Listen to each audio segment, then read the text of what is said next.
Black Star Network is here. Hold no punches! I'm real revolutionary right now. Support this man, Black Media. He makes sure that our stories are told. Thank you for being the voice of Black America, Roland. Stay black. I love y'all. All momentum we have now, we have to keep this going. The video looks phenomenal. See, there's a difference between Black Star Network and Black-owned media and something like CNN. You can't be Black-owned media and be scared. It's time to be smart. Bring your eyeballs home. You dig?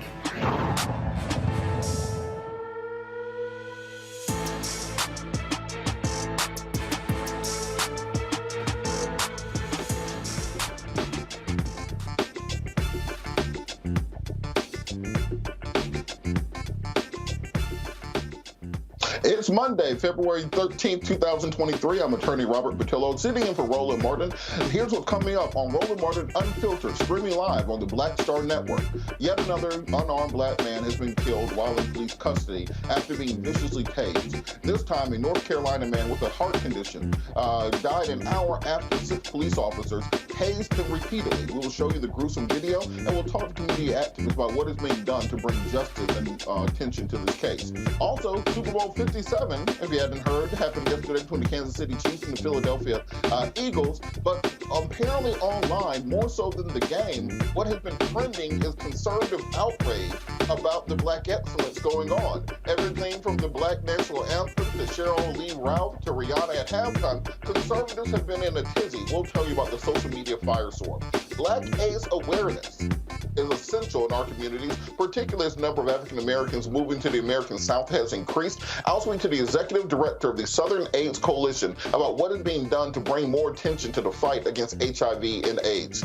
Also, in our Fit, Live, Win segment, we'll be discussing heart disease. And many of you know heart disease is the #1 killer of black men and women in this country, with nearly 700,000 dying per year. We'll be talking to 2 cardiologists about what is being done to limit the risk factors and to help us all survive this menace to our communities. It's time to bring the funk on Roland Martin Unfiltered, streaming live on the Black Star Network.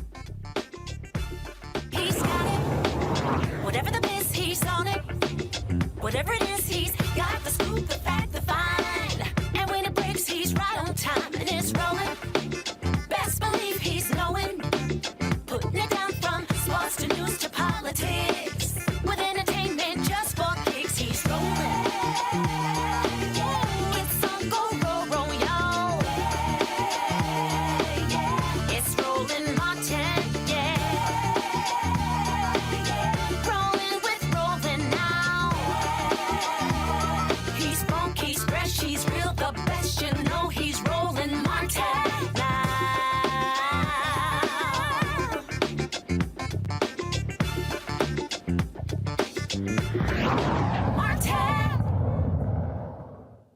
Daryl Tyree Williams was sitting in a parked car on January 17th, and when police approached the vehicle conducting what the Raleigh police called preventative policing. Daryl was asked to get out of the vehicle, which he and another man did. He continued to ask what he had done wrong, what caused this police interaction. Then things turned for the worse. During this incident, Daryl was heard telling the police officers that he had a heart condition. These pleas were ignored, and he was tased. We're going to watch the video. I do caution you, this video is difficult to watch and can trigger some people. Let's watch the video. Send us one more, Trey. We're not doing nothing though. All right, that's fine. Face the car. Okay. You grab the other one again. What's going on? Walk over here. What's going on, officer? Put both hands on the car. Okay. Don't move, okay? Okay. You understand?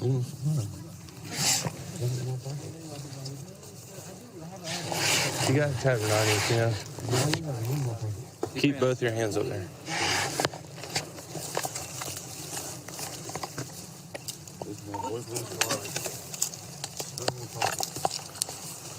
Money in my pocket. Keep both your hands up there. I'll go for this car.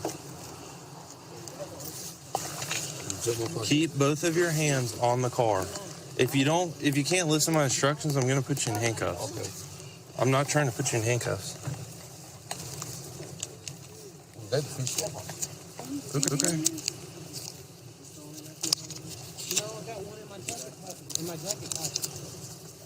He was talking to me. Why? Both hands behind your back. Why? What's going on, bro? Give us another one, Riley. 10-18. Yeah, stay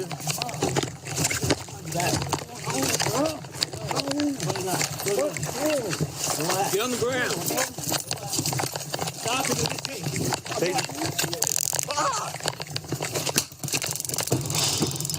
Put your hands behind your back. Put your hands behind your back.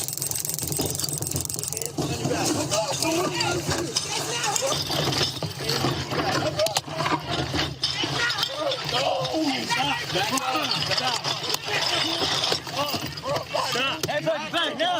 Right now.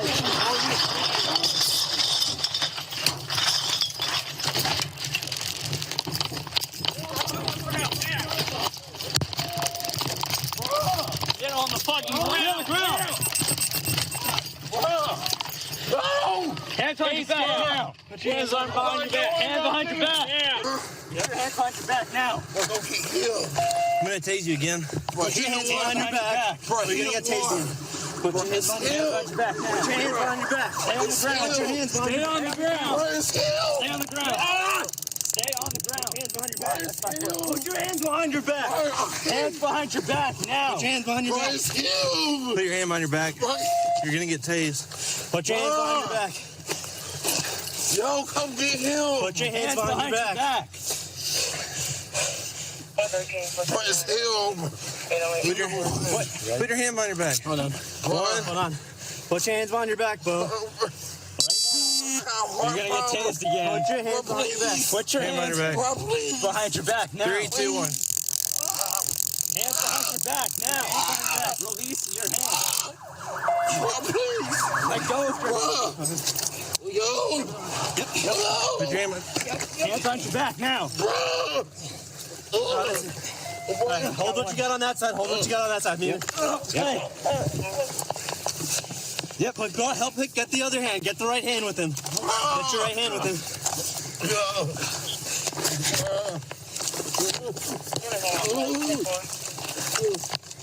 We're trying to get 75. We had one wrong. I think we're good. We're gonna need a supervisor. Double cuff, double cuff. I got you. I got it. You got it?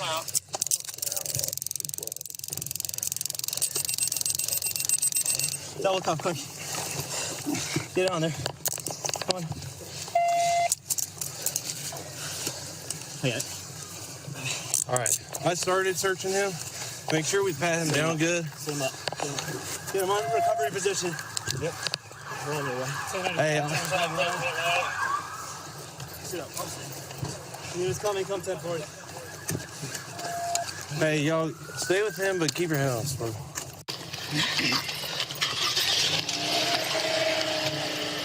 Bring your knees up to your chest. Bring your knees up to your chest.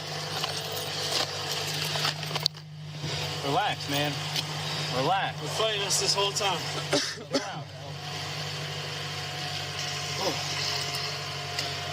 I need someone to check me for probes. Check you. Hasn't been requested already. EMS, 35-year-old black male, conscious breathing. Has some facial injuries. I crossed by one at least. I didn't see my flashlight around here. Hey, is he still good?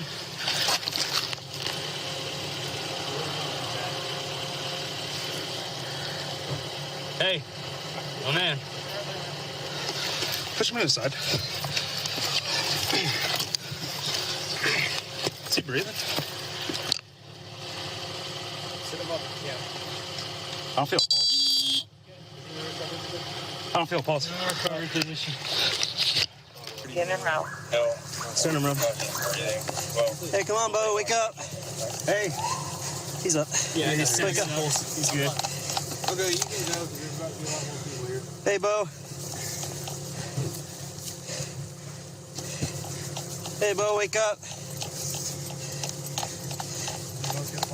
Yeah, we got one. Okay. Yeah. You can feel the pulse? He's tensed up. He's breathing. All right. Yeah, Let's get, he's good. let's get these probes out of him. He's got gloves on. Let me put He's got at least a couple in his back. Okay. I don't know if they came out when we were fighting with him. What? If I could get you, can you check the probes on the ground, make sure they all have bars? Let me get my gloves on. Passenger's in the wind. He's behind the... He's probably behind the store. Yeah. I don't know. Sirianni can probably track that from over here. We have more people? Yeah, one more standing. Got one outstanding. He probably ran behind the store. He was behind the black sedan over there. Stay with him. And when we went with him, he probably ducked out behind the store. Who? I don't know. We go back. You need a Narcan?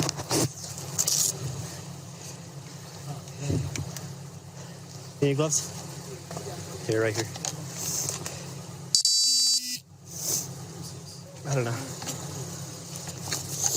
You got all the... Is he breathing? Can you tell?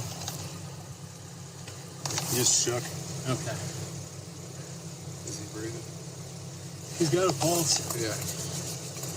He's just, after our fight with him, he passed out. Okay. Shallow breathing. Hey, buddy. Is there a better position for his head? We don't want to sit him up if he's unconscious, though. This is probably the best position. Yeah, just keep holding his head up. You can put your foot under his head for a little support. Yeah, if you could. Hey, Bo. It's too far off the ground. You got? You still got a pulse on him?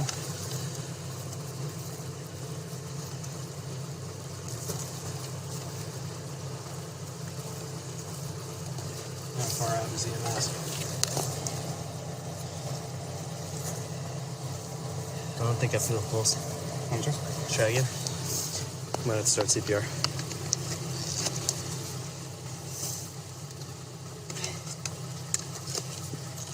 I can't get one. Let's get CPR going. Daryl died about an hour after this incident at a local hospital. After the break, we're going to be speaking with local activists and social justice operators Karen Pittman about what happened to Daryl Tyree Williams. We'll be back after the break. You're watching Roland Martin Unfiltered, streaming live on the Black Star Network. Most people think that these television shows that tell stories about who we are as black men, and then they paint these monolithic portraits of us. They think that they're being painted by white people. And I gotta tell you, there are a whole bunch of black folk that are the creators, the head writers, the directors of all of these shows, and that are still painting us as monoliths. The people don't really want to have this conversation. No, they don't.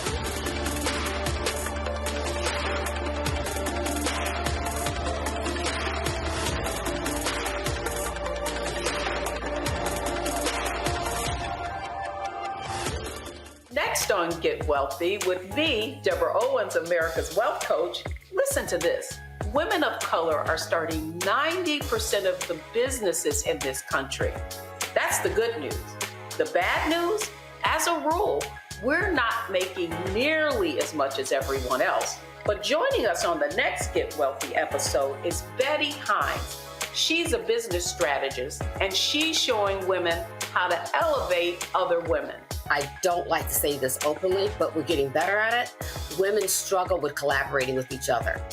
And for that reason, one of the things that I demonstrate in the sessions that I have is that you can go further together if you collaborate. That's right here on Get Wealthy, only on Black Star Network. Hi, I'm Gavin Houston. Hi, I'm Carl Payne. Hey, what's up, y'all? It's your boy Jacob Lattimore, and you're now watching Roland Martin right now.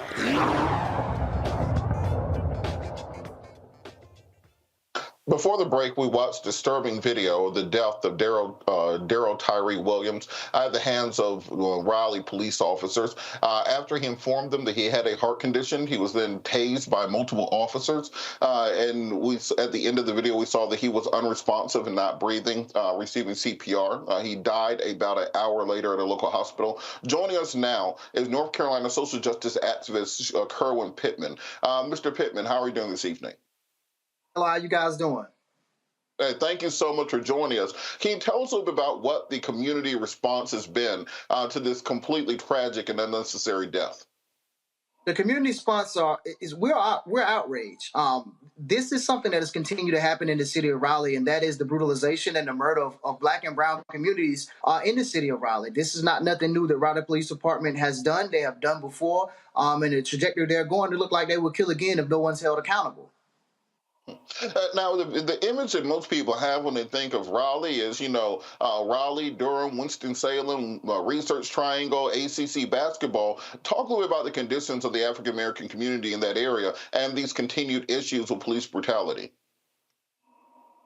The conditions in this area when it pertains to police brutality is extremely egregious. We've seen numerous murders happen, not only in the city of Raleigh, but Wake County, and nothing has been done. And so this is a city that fails to hold these officers accountable and law enforcement accountable when egregious acts happen. And sadly to say, if we don't keep pushing for accountability, the officer that killed Daryl Williams may go free. Now, when you talk about the lack of accountability, when previous actions such as this have happened, what has been the response from either the police department or city officials? The response from city officials is silence. And that silence means that they accept the egregious acts that law enforcement is doing. The police chief never fires anyone or hold them accountable outside of putting them on leave, which is preliminary when the officer is involved in the killing of someone. The district attorney in Wake County, which Raleigh is in, never charged any officers in any egregious acts when they kill numerous individuals year after year after year in the city of Raleigh. And so we see a lack of accountability, or we see a silence from community leaders who are in charge of running the city. And so this means that it's acceptable for Raleigh Police Department to continue to kill people. Now, when you talk about the actions of the police department and their leadership in particular, I think a lot of people are struck by this articulation of quote-unquote preventative policing. You have individuals who are sitting in a car, not apparently doing anything, who are approached by police and started this interaction. What exactly is preventative policing, as you understand it from the Raleigh Police Department? Preventative policing is nothing more than Raleigh's own version of stop and frisk. This is when they find the excuse when there is no excuse to really what they call investigate marginalized communities, right? Because all this preventative policing is only happening in the Black parts of the city, right? You don't see preventative policing happening in the white parts of the city, even though crime is up just like it is all over the city in the white part of the city. And so preventative policing is nothing more than Raleigh's own version of stop and frisk of marginalized communities, finding an excuse when there is no excuse to continue to harass Black and brown people. And when you articulate it that way, it sounds very much like traditional racial profiling. Has there been any efforts made to either file a federal lawsuit against this preventative policing program, or other ways to try to remove it? Because we've seen it be ineffective, one, in stopping crime nationwide, but also it has a deleterious effect when it comes to increasing police interactions with African-American, Black, and brown communities. So they just now termed it preventative policing, though they have been deploying this stop and frisk method for years. Now they're just now putting a title to it after this particular incident actually came to light. And so we will be pursuing outside internal investigation into these egregious actions of really racial profiling of these marginalized communities inside of Raleigh. Now, what has been the community's response to this killing in particular? Are there any planned calls to action? Are there marches? Are there rallies? How will change that to be affected in this particular case? So we've actually held a protest already in response to the murder of Daryl Williams. And so that is one step. The next step is attacking it from a policy standpoint. We understand that the power lies with city council to oversight Raleigh Police Department. And so we're gonna double down on these council members and the mayor of this city to either do something or we will get them out of position of power. But also we want to call in for an external investigation into these egregious acts of these officers, because we see that the city and city officials are not capable of holding these individuals accountable from previous incidents when egregious acts like this occur. Now, we've seen in other cases nationwide the need to bring in outside, as you said, investigations. In the Ahmaud Arbery case in Georgia, where I'm from, we saw the Attorney General's office, Chris Carr, have to step in and take over that prosecution. We've seen in various other states and jurisdictions this taking place. Have there been any conversations either with the state Attorney General or with the FBI or the Department of Justice to investigate this on the local level? So we're actually just now getting the ball rolling today, and had a meeting today about having these conversations with these different entities to try to go ahead on and expedite this process of really getting these external entities to look into the egregious acts and history and pattern of Raleigh Police Department and city official silence. And now I'm going to play devil's advocate for a second. So some people may look at this and say, well, why did he resist? Why did he simply comply with what officers said? If he had done so, they would not have deployed the taser. What would be your response to that sort of critique? As a black man in America, seeing how law enforcement are continuously brutalizing and murdering our people at a higher rate than any across the country, but specifically in Raleigh, North Carolina, Daryl Williams was fleeing for his life. And as you can see, they attacked this man like a mob. This was a guy who was tased multiple times, even after he expressed he had heart conditions. So anybody in their right frame of mind, especially when the officer began to come combative with him and really try to yoke him up a little bit, would have been scared. And quite naturally, it's going to be either fight or flight. Daryl Williams chose to flight, and you see what happened when they caught him after he flighted. And then also, I think some people will say, well, the police officers recovered, I believe, a stolen gun was in the vehicle, marijuana was in the vehicle, a open container of alcohol. What would you say to the people who will say, well, if you don't want to have interactions with police, then don't commit these types of minor crimes that may lead to a police interaction? And so what I would say is, we know that people are innocent until proven guilty. We know that Daryl Williams had another passenger inside of the car with him, and not to say that these items belong to this passenger, but how do we know that they did not? It was clear to see that Daryl Williams didn't have an open container when they initially went up to his car. But also, let's lean into the fact of, why did they even walk up to his car anyway? Raleigh police was not called to this scene to even be walking up to anybody's cars. So that is an issue all in itself. And then finally, from the devil's advocate position, some people will say, well, they did try to use tasers, which are a less than lethal option, as opposed to deploying handguns, as opposed to doing like the Memphis PD did, and pulling out the billy clubs, et cetera. What should officers do when when a potential suspect is fleeing, when they're trying to use less than lethal force?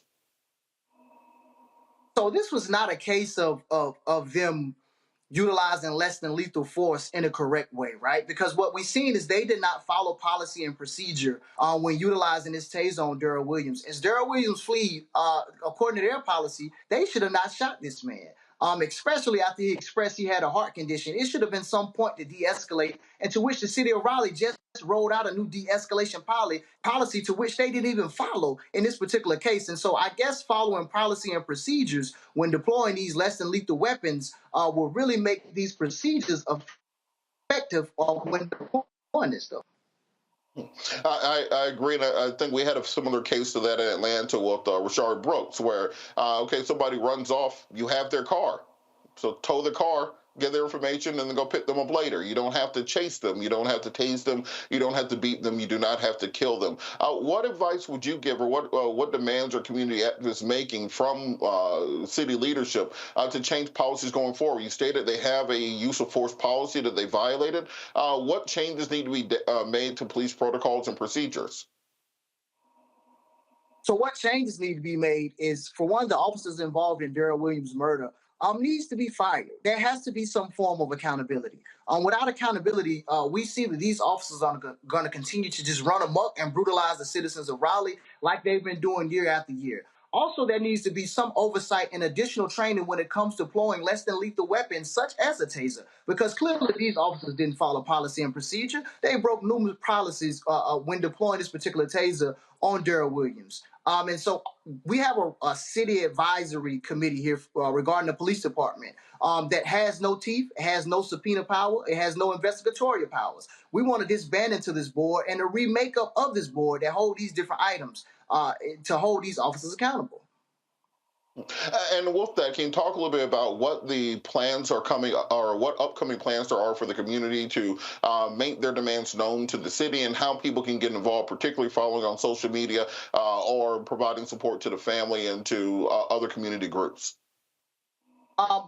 People can follow the progression of this case at my Instagram, activist_Kerwin Pittman, Raleigh Demands Justice, emancipatенc.org, Raleigh PAC. It is a host of other social justice organizations that is involved. And so if they want to get into the fight with us and care to funnel supplies to the movement and what we're trying to build here, please feel free to reach out to one of these organizations and myself, and we'll make sure that they get to the right hands and get into the right hands. Most importantly, know that we will continue to push city leaders and city council to hold these officers accountable. If not, then get out the way. When people's lives are at stake, we cannot play reindeer games. We really have to be on the ball and have open and honest conversation and address the elephants in the room. It's a problem in Raleigh, and we're going to continue to push until that problem is out of here.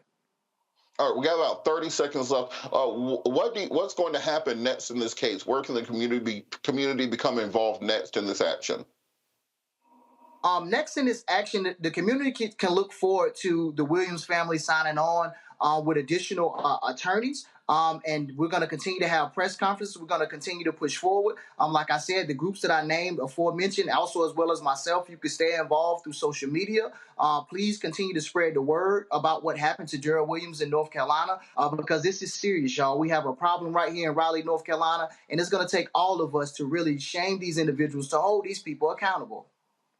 Well, I thank you so much for all the activism that you are doing and everything that's happening in the community to stand up to stop these sorts of things from happening. Please keep us updated on the goings-on so we can ensure that the entire community is updated. And also reach out to me on social media, because I would love to become involved and help out any way that I can. I think it's crucial that we bring these things to light, because unless we do so, they will continue to happen. Thank you so much, Kerwin Pittman, social justice activist from Raleigh, North Carolina. We'll be back after the break. You're watching Roland Martin Unfiltered, streaming live on the Black Star Network. When you talk about blackness and what happens in black culture, we're about covering these things that matter to us, speaking to our issues and concerns. This is a genuine people-powered movement. There's a lot of stuff that we're not getting. You get it, and you spread the word. We wish to plead our own cause. Too long have others spoken for us. We cannot tell our own story if we can't pay for it. This is about covering us. Invest in black-owned media. Your dollars matter. We don't have to keep asking them to cover our stuff. So please support us in what we do, folks. We want to hit 2,000 people, $50 this month, raise $100,000. We're behind 100,000, so we want to hit that. Y'all money makes this possible. Check some money orders. Go to P.O. Box 57196, Washington, D.C. 20037-0196. The Cash App is $RM Unfiltered. PayPal is R Martin Unfiltered. Venmo is RM Unfiltered. Zelle is Roland at RolandSMartin.com. On a next, A Balanced Life with me, Dr. Jackie, a relationship that we have to have. We're often afraid of it and don't like to talk about it. That's right, we're talking about our relationship with money. And here's the thing, our relationship with money oftentimes determines whether we have it or not. The truth is, you cannot change what you will not acknowledge. Balancing your relationship with your pocketbook. That's next on A Balanced Life with me, Dr. Jackie, here at Black Star Network.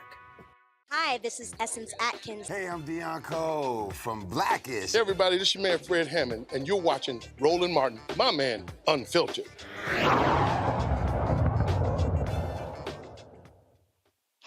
We're going to continue We're going to continue this discussion on Daryl Williams with our panel. Joining us is Dr. Julian Malveaux, Dean of the College of Ethics Studies, California State University, LA. Also, Dr. Omakongo Dibinga, Senior Professional Lecturer, School of International Service, American University. And also Renita Shannon, Georgia State Representative in the seat formerly held by Ron Mayo, and before that held by the illustrious Stacey Abrams. Thank all of you so much for joining us this evening. Dr. Malveaux, I'll start with you. We've seen so many of these cases of excessive force by officers. What needs to happen nationally to stop these things from happening simply on the trickle, but actually having a comprehensive policy to regulate police interactions with individuals? Oh, Robert, watching that video makes your blood chill. Just to look at that brother being beaten like that. And I'll repeat something that I've been saying for a long time. If these officers had their pensions on the line, believe me, they would behave differently. If his family will have a lawsuit and the city will have to pay for the lawsuit, but if they don't have anything skin in the game, anything at risk, think about it. They would behave differently. I mean, they were out of control. And they were absolutely out of control. So I really think that we need to look at their pensions. I think nationally, the George Floyd Act is a floor. It's not a ceiling in terms of what needs to be done with police accountability. And we basically have seen the basic resistance to the George Floyd Act. And the biggest perpetrator is that South Carolina Senator Tim Scott. He ought to be ashamed of himself. He literally really ought to be ashamed of himself. I don't think he is. I think that we've got a lot of work to do. But I'll tell you, Robert, it's really, I won't say disheartening because we can't be disheartened. But the activist said we're going to have another press conference. How effective is another press conference? Is another press conference going to stop somebody from being beaten like that? You told people to shout out the Twitter feed. We've got to take it another level up. I mean, you cannot tweet your way to freedom. Absolutely.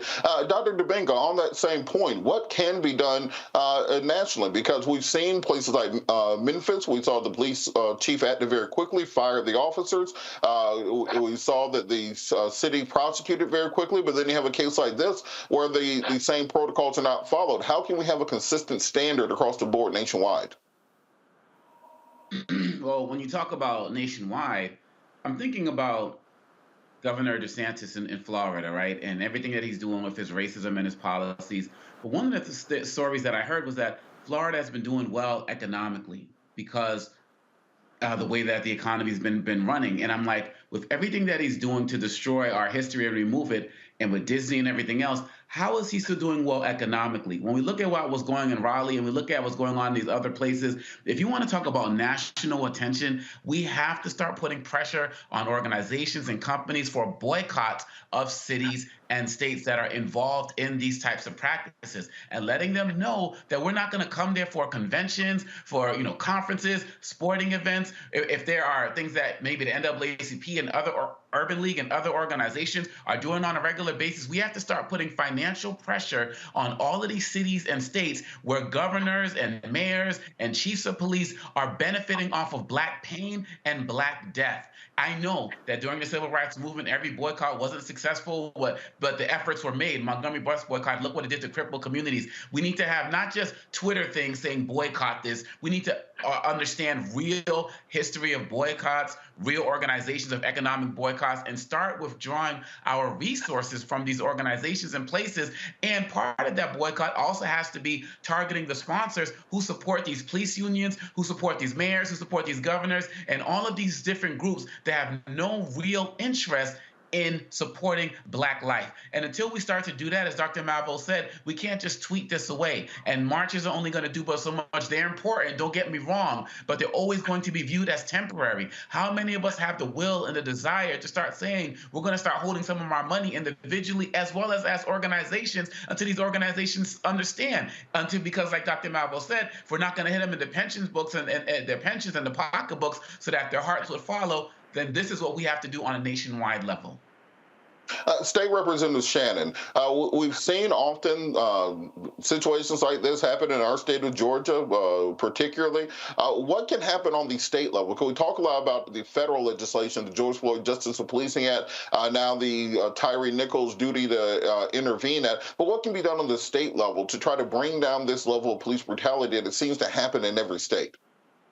So I'm glad you asked that question, because far too many people do not understand which levels of government are responsible for policing. The local level, meaning your mayor, your city council. In DeKalb County, we have a CEO and then we have commissioners. They are all primarily responsible for police because of something called home rule, which constitutionally gives localities the ability to be able to control their police force. What the state level can do is set up databases and track police officers and their use of force to make sure that they can't hop from county to county. So it's shared responsibility. But more than that, I think what we need to be talking, I know what we need to be talking about is not just accountability for police officers. That is too small of an ask. Accountability is not going to bring back anybody's relative. What we need to all understand and get together collectively as a community to make our voices heard on is letting lawmakers know, letting city councils know, letting mayors know that some parts of policing just need to be abolished. Accountability is not going to stop police from killing Black people, which is what we ultimately want. Accountability is important, but it is not the total solution. There are some things that just need to be abolished. For example, these proactive police patrols. As the activist told you, this is just an opportunity for police officers to over-police our communities and harass Black and brown folks. And so there's an important lesson in this story, because far too often I've even heard people from our community wrongly assume that police are able to reduce crime, which data shows they absolutely cannot do that. More policing does not lead to safer communities. And sometimes folks in our communities are asking for these proactive patrols, and really what you're doing is inviting violence, as we know that contact with the police is the largest predictor of police violence. Well, absolutely. And I'm going to take this back to you, Dr. Dominga. We talk a lot about police interactions with the community and that leading to additional brutality. But as Representative Shannon said, it's often communities are asking for additional policing to bring down crime. We've seen this happen nationwide, that whenever crime spikes in a community, police have more militaristic tactics, which lead to more brutality and violence. The community reacts by demanding change. Politicians try to create change. Police respond by either having mass sickouts, early retirements, refusing to answer any calls that aren't officer down calls, etc. Crime goes back up, and then the demands for more aggressive policing starts right back over. This is what we saw with many Black female mayors in the last several years who have been attacked by police unions. What can happen so that we can both have competent and comprehensive policing to fight crime, but also not the types of police abuses that we're currently seeing? Well, one of the things I feel like we need to do is we need to get more involved in policing as it relates to becoming officers and getting involved in that light. When you look at the history of other groups like the Irish, one of the things that they did, they're experiencing great levels of discrimination in this country and actually became part of the police force and part of the enforcing body in this country. We need to make people understand the importance of being involved and engaged in policing. And that way we can be part of the solution in terms of having police who are actually part of our neighborhoods, who are part of the force. One of the challenges is that when we ask for more policing, people who come in, they're coming in from other neighborhoods and spaces, and they come in as more of an occupying presence in our community, and then they're going right back to where they're from. And so I feel like on that level, we can start to be more proactive. Unfortunately, it's not a short-term solution, but this policing is not going anywhere. I mean, policing, it started with slavery, right? It went from the overseer to the officer. And so we have to understand that if we want to have more police change and more effectiveness, we have to get more committed in infiltrating the police organization, because it's clearly showing right now that they don't really have an interest in changing as they are, because they don't have to. Their pensions aren't being affected. The unions are still going to be strong, and these mayors and governors are going to be still supporting them as well. And that also leads to what Representative Shannon was saying. We also have to get more involved in the political process. So anywhere where you have somebody, a police chief or somewhere else that's elected, we're making sure that they are also answering to us as their primary constituency. Dr. Malvo, kind of piggybacking on your initial point, we saw this year that the Republicans, about 10 of them in the House, were able to hold the entire federal government hostage for 2 weeks while they extracted out every concession they could think of from Kevin McCarthy to become Speaker of the House. Conversely, we've had the George Floyd Justice and Policing Act lingering in Congress for 2 years now. The Tyree Nichols duty to intervene is now being added to that. What can the 50-plus members of Congressional Black Caucus do to kind of push this legislation through? Should they be holding the debt ceiling hostage, saying we won't vote on it until you pass police reform? Should they be saying we won't be passing any military spending bills until you address police reform? Can more aggressive actions be taken the same way the Tea Party and the Freedom Caucus and the MAGA part of the Republican Party took very drastic action to get what they wanted? Well, Robert, I'm an economist, so I would not support holding the debt ceiling hostage. It would have international implications that I don't think we can afford. However, on any of the other points, including the military, I think that it's perfectly appropriate to basically do the same thing that Republicans have done to Democrats. But I think even more than that, the activist that you had on earlier, he talked about the police boards, the local police board having no power. And you have various sundry citizen oversight boards in various and sundry cities. And most of the time they don't have power. Most of the time they don't have subpoena power. They can't do it. They may not even have investigative power. So they're just kind of sitting there. I think that it's also important. Representative Shannon is absolutely right when she talked about who makes the difference. It's mayors, it's city councilors, it's others. Why aren't we holding our mayors and city councilors accountable in terms of these police commissions? They have to have some teeth. Otherwise, you have people going to a meeting every month and they hear about police abuses and there's nothing they can't even censure them. So we have to be sure, I'm with Owa Congo when he talks about, we have been accepting this nonsense. Every time you turn around, there's another. It's like one of these things, one a day almost. And, people, loved ones are dying and there is no accountability. And we keep saying, well, we march. And I like marching. But, I'm a 60s child. So I have done my shares of marches and sit-ins and all of that. And many of them have made a difference. But many of them have not made a difference. And many of it is political theater. And we really have to stop with the political theater and really be willing to do some things. Yesterday at church, the pastor asked, where is Black defiance? Defiance. And our theme this Black History Month is Black resistance. But quite frankly, what I see all too often is Black complacency. We see this happen. People are going to start tweeting. People are upset. People are outraged. Of course. But can we vote somebody out of office? Can we propose legislation to take pensions? Can we muzzle these police unions? And you ask what the Congressional Black Caucus can do? These people, they're colleagues. They sit by them every day. They're sitting in a chamber. They need to walk up on some of these Republicans from a humanistic perspective and say, how would you feel if this happened to your child? How would you feel if this was happening in your community? Really just to engage them at that level. Now, some of them, I wouldn't have a conversation with Marjorie Taylor Greene if you put $1,000 in my hand, because I don't think it would turn out right. But no, I know it wouldn't turn out right. But in any case, some of these folks, they represent constituencies who are equally outraged about this. So the caucus has to be very proactive in talking to these people and talking not only across the aisle from a partisan perspective, but also from a cameral perspective. In other words, Congress people should talk to the senators from their state, if they're Republicans, to say, look, this is really a crisis in our community. What is your objection to the George Floyd Act? Absolutely. And Dr. Malvo, good and well that if you had a conversation with Marjorie Taylor Greene, that $1,000 would be bail money.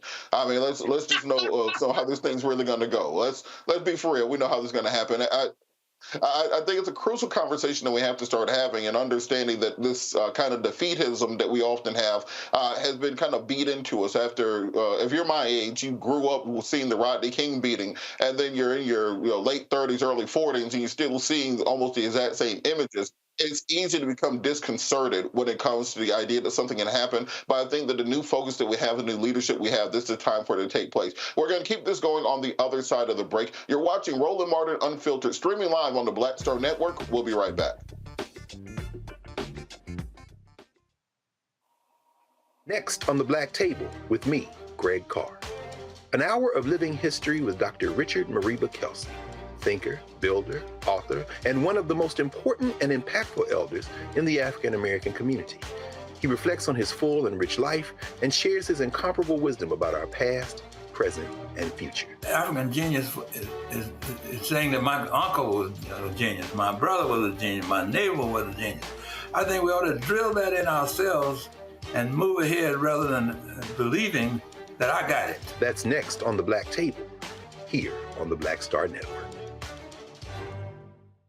Hatred on the streets, a horrific scene, a white nationalist rally that descended into deadly violence. White people are losing their damn minds. As an angry pro-Trump mob storms the U.S. Capitol, we've seen shooting. We're about to see the rise of what I call white minority resistance.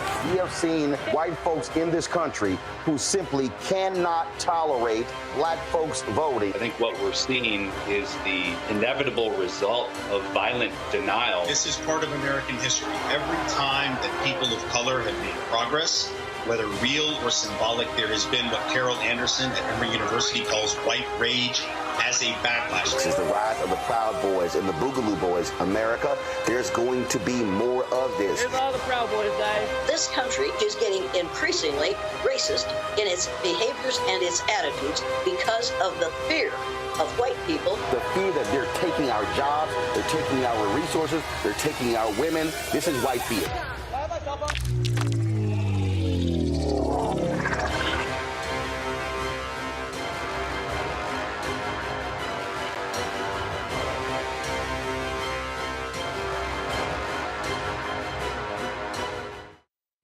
Hi, I'm BB Winans. Hi, I'm Kim Burrell. Hi, I'm Carl Payne. Hey, everybody, this is Sherry Shepherd. You're watching Roland Martin Unfiltered, and while he's doing Unfiltered, I'm practicing the wobble.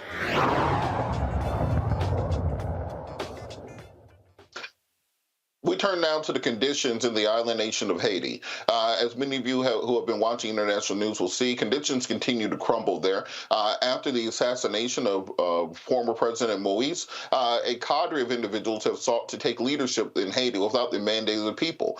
There have not been democratic elections, I believe, since 2019. And because of this, we've seen the onslaught of foreign-sponsored gang violence taking over much of the country. Incidents of sexual violence, murders, and kidnappings have become all but mundane and commonplace. Just this Sunday, more than 8 individuals were kidnapped leaving Catholic Mass and are being held for ransom their families' behest. Because of this, the Biden administration has launched a pilot program allowing up to 30,000 migrants per month to come to the United States of America from nations such as Haiti, Nicaragua, Venezuela, and Cuba, who are fleeing violence and seeking asylum. To discuss this program and more of the political situation there in Haiti, we're joined by attorney Anastasia Sanat from the Haitian Americans Lawyers Association of Illinois. Attorney Sanat, how are you doing this evening? I'm good. Happy New Year. Nice to see you. Good to see you again, as always. Could you talk a little bit about the current political situation there in Haiti, where you have a prime minister who's pretending to be president? You have, I think, no current elected officials serving in the entirety of the country because of the breakdown of the democratic process. What is the current status of the Haitian government? Well, obviously, there is none right now. The interim leadership, as you've already mentioned, is not actually an elected leadership. That means they were not voted into office democratically by the people. They were placed in those situations at the death of Jovenel Moise. And so, unfortunately, the people have not been able to choose people to govern themselves. They have been governed by people that truly want to do whatever it is that they'd like to do. And with that, the current Prime Minister, President Henry, has asked for international troops to come in to, quote unquote, peacekeep to tamp down the gang violence. But many Haitian citizens who I've spoken to and relatives that I've spoken to on the island are more afraid of international peacekeepers coming in than they are even of the gangs that are currently running parts of the country. Well, can you talk a little about this mistrust of these international NGOs when it comes to dealing with the current wrath of internationally sponsored gang violence? Sure. I mean, if anyone is familiar with the history of Haiti, then they should know that in the past, when Haitians have allowed other people to come into the country, those leaders have misused the people and misused the resources of that country for their own self-greedy behaviors. And so we have a situation in which people are historically not able to trust new people coming into the country. They would need assurances. In fact, I work with an organization here in Chicago, the Haitian American Coalition of Haitian Organizations. And what we've been doing is we've been trying to encourage people in the United States to give opportunities to a lot of the Haitians that are leaving Haiti and the migrants that are here. We're looking at three broad issues that we've been talking to our elected officials about. First, immigration reform. You've kind of touched on some things that are not permanent immigration issues. They're actually just policies that come down per administration. So we've got temporary protected status, you've got humanitarian parole, not only for the Haitians, but then you've got the regular parole in which this current president has increased its opportunity. So about 7,500 per country that you mentioned would be able to come in through that parole program. But then you also have what we call a need for basic human rights and a pathway to citizenship, such as the Cuban Adjustment Act, which allows people to get their green card and then ultimately apply for citizenship after a certain period of time. You also have NACARA, which is a program that was started many years ago for those from Nicaragua who qualified. There was also HARIFA, that was for the Haitian people in order to give them green cards. So what we're asking the American people to do is to look at immigration as one of the things that needs to be reformed in order to give these individuals a pathway to citizenship and not just plain 2 years of reprieve. Number one. Number two, we're also looking for reparations because we believe that the reason why the country is the way that it is because they defeated all of these colonizers, United States, Spain, France, as well as the United Kingdom. And so if those countries got together, kind of like the Marshall Plan that they did right after World War II, and redevelop the country, then we can increase the economic resources that the people are getting from their own land. And then finally, of course, besides reparation in the Marshall Plan, what we need is reconstruction, right? A lot of these infrastructures that exist in Haiti are old and dilapidated. So we would need new water systems, new travel roads. We would need a lot of different things in order to make sure that the people are safe. And then, we can increase industry that used to exist in Haiti, like tourism. There's no reason why you shouldn't be able to go to Haiti like you do Dominican Republic. They're on the same island. So when people are thinking about what is it that I can do to help, that's really where you can focus your attention. If you go to our website, HALAIL.org, there's ways that you can contact your congressman, you can contact your elected officials in order to convince them to not only have immigration reform, but reparations and also reconstruct the country. Those are the types of things that you could do. I find it interesting whenever I'm having discussions with international NGOs and they talk about the concept of Haiti fatigue, that it always seems like something is going on with Haiti, and therefore they've gotten tired of sending aid, of sending help to the island. But they never talk about the need for France just to send back all that money they stole. Yes, you're tired of the stories about Haiti because y'all are still sitting on hundreds of billions of dollars that were stolen from the island. What do you think can be done to kind of raise this issue of international reparations for not just Haiti, but other formerly colonized countries that need their money back from these countries that stole them in order to develop? We call them third world or developing nations, but you won't give them their money back that you stole. Yeah, in fact, I had a good conversation with someone about the Commonwealth. And United Kingdom is basically modern day colonizing all of the countries in the Commonwealth. True, some of people have signed on to allow their nations to use their resources and only give a percentage to the United Kingdom, but the United Kingdom is not giving them anything in return. For example, when there's some kind of hostility in their country, it's not like they can just go to the United Kingdom and say, hey, look, there's hostility in one of your commonwealths. Therefore, I need protection and you need to give it to me. So when we're thinking about reshaping our economic systems, right? Because these are world systems. These are not just individual country systems. These are world systems. We do need to think about people like in the New York Times that did an op-ed, and they did all the historical findings to say the Eiffel Tower was built by the slaves from Haiti. So there is no France without Haiti. There is no Louisiana, which includes so much of the United States, without Haiti. There are so many more things that could not be possible without the Haitian Revolution.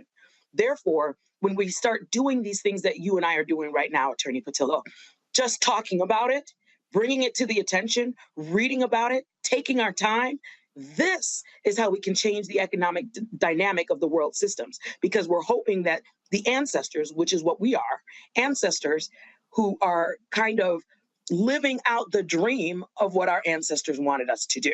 So if we continue to push and push and push, just like slavery ended, just like civil rights changed the makeup of the United States, we can change the makeup of our world systems by continuing to push them along and to form better and more palatable, economic policies. At this point, is there a way to have a stable and functioning democracy in Haiti without outside Western intervention? Will there be a way to actually have recognized government without essentially the U.S. or the United Nations propping that person up for a time being and maintaining order?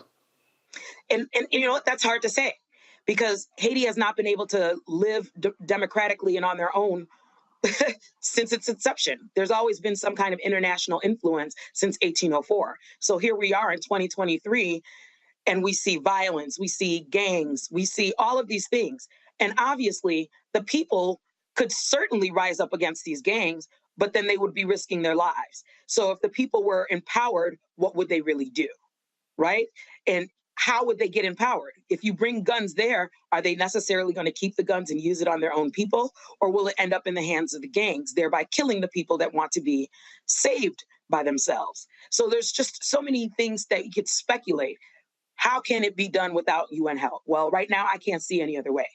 How can it be done without all of these colonizers that initially placed the situation the way that it is in that situation without helping? I don't see how it can be done. But if it is to be done, there has to be some assurances. The people need to know that you're not going to come in and destroy it like you've been doing for over 200 years. Absolutely. And before we run out of time, what are some organizations that people can reach out to? They want to ensure that their help and assistance is going to the right place. We, of course, all remember the Clinton Foundation, the Red Cross after the earthquake, and the way those funds were squandered. What are some organizations people can reach out to if they want to help, but they want to ensure that everything's going to get where it needs to get to? That's so interesting that you would ask me that. But right now, a lot of the NGOs have already left. So there's not a lot of NGOs that are on the ground. You can look out to nonprofits that support Haiti, like Doctors Without Borders, but many of them are not going back because they sent a ship to Haiti in order to help the people, and the gangs turned the ship away. So it's really difficult to find an organization that would be able to assist. For example, Hope for Haiti, Haitian Health Foundation, Foncoise, the World Health Organization, Partners in Health. I mean, there's so many different organizations that used to be down there and used to be doing the work. Unfortunately, you don't know who's able to really get the money and to do the work without being threatened with harm by the gangs that are currently controlling the capital city. All right. Well, thank you so much, Attorney Sanat, for everything that you've worked on. And of course, we want to ensure that we continue to bring spotlight to this, because the American media and mainstream media does not really pay attention to issues in Black countries unless it's something that benefits them. And I think it's important for us to understand our role in the U.S. of supporting and helping those people there who are looking for a stable and functioning government, just as all of us are. Thank you so much for all the work that you're doing, Attorney Sanat. We'll be back after the break. You're watching Roland Martin Unfiltered, streaming live on the Black Star Network. We'll be right back.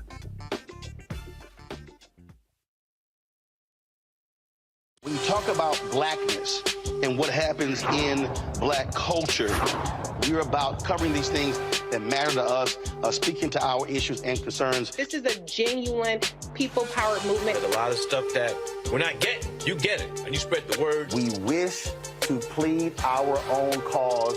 Too long have others spoken for us. We cannot tell our own story if we can't pay for it. This is about covering us. Invest in Black-owned media. Your dollars matter. We don't have to keep asking them to cover our stuff. So please support us in what we do, folks. We want to hit 2,000 people, $50 this month, raise $100,000. We're behind $100,000, so we want to hit that. Y'all money makes this possible.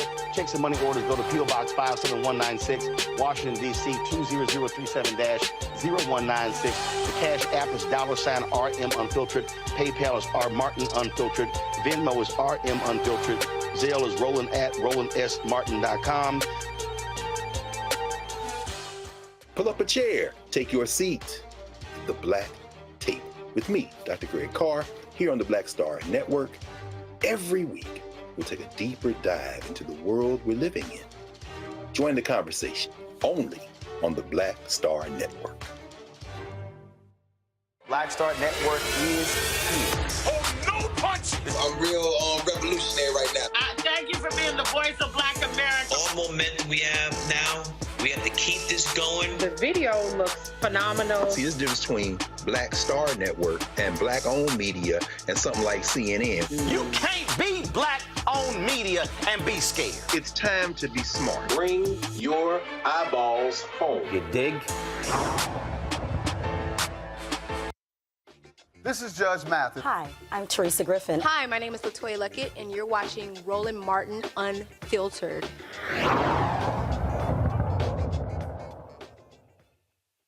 In 2020, the American South comprised about 38% of the national population. However, it made up 50% of new AIDS diagnoses. Here's a map just to show you this. According to the AIDS VU, the disproportionate burden of HIV in the South is experienced among certain populations, such as Black women, Black and Latinx and bisexual men, and the Black and Latinx transgender communities.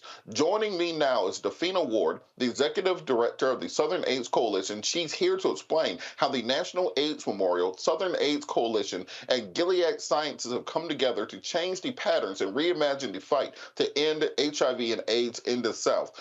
Ms. Ward, how are you doing today? I'm wonderful. How are you? I am outstanding. So talk a little bit about this kind of new epidemic of AIDS in the South is not being spoken of, because many people, particularly Gen Z, who did not grow up during the AIDS epidemic of the 80s, how they're not as educated or perhaps as scared of AIDS as people in previous generations were. Absolutely. I mean, I think what we've seen happen in recent decades is there definitely is less focus on HIV and AIDS in our communities, particularly in the Black community, but in our communities in general. With the advent of HIV and AIDS in the United States over 40 years ago, what we saw was what was at that time thought to be a death sentence upon diagnosis. And now with the development of a range of interventions, medications, treatment that can even prevent an HIV transmission. Now that it is no longer that, people are living and thriving for decades with an HIV or AIDS diagnosis. And so I think people have assumed that it's no longer something that we need to be talking about or concerned about. And that is far from the truth, as you noted in those statistics that you shared. And why do you think this is particularly pernicious and prevalent in the South? The area that is, theoretically the Bible Belt of America, why are they experiencing this certain burst of HIV and AIDS infections? You know, when I talk about HIV in the South, there's always important to remember that this is a systemic issue, that the South has long held a lot of injustice in a range of ways. And I hearken back to the days of racist lynchings and racial violence, before Jim Crow and after Reconstruction.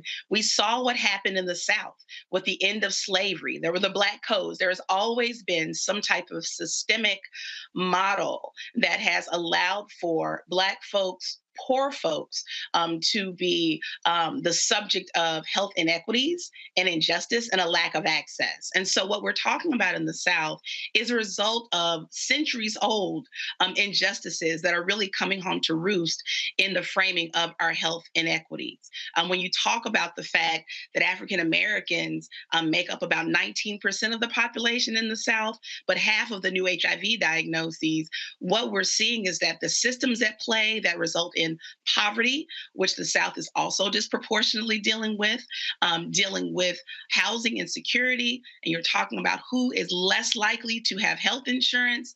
You're talking about the Southern United States. You're also talking about, as you mentioned, the Bible Belt, the fact that many of our states do not allow for comprehensive sexual health education. We're dealing currently with legislative policies and state leaders in the South who want to silence and even harm communities that are disproportionately impacted by HIV. So HIV has really been utilized as a weapon in many of our communities to further marginalize those who've already been victimized and been silenced. And so we're seeing what happens in our communities when we don't talk about health justice in the context of HIV being a prevalent issue that impacts so many people that we love. For perhaps since the beginning of the HIV epidemic, it's been kind of stigmatized as being the gay disease, something that's prevalent among African American men and people in the LGBTQIAPK plus community. But one of the largest growing groups of new HIV and AIDS infections is Black women. What messaging needs to be created to help people understand that this is not simply a disease among gay men, but also prevalent in other parts of the community? Absolutely. Stigma is what kills. And we know this to be true. The stigma, the silence, the shaming is what leads to these terrible health outcomes that we're talking about. So particularly for Black women don't see themselves in the HIV research. Black women don't see themselves in advertisements around medications, around prevention strategies like pre-exposure prophylaxis. But Black women are not seeing themselves. And as a result, what often happens is that providers then are dismissive of whether or not Black women or women need to even be thinking about HIV because of the stigma and the assumption that identity is what results in an HIV diagnosis, which we know not to be true. We're seeing that so often women don't even realize that they need to be getting an HIV test, and that providers are not providing the type of guidance and treatment and care that would even speak to that. Because so often women are silenced in seeking healthcare when it comes to very intimate issues. And sadly, in so many instances, there may be a situation where there's a power dynamic that might prevent someone if not even just obtaining a test, from getting treatment.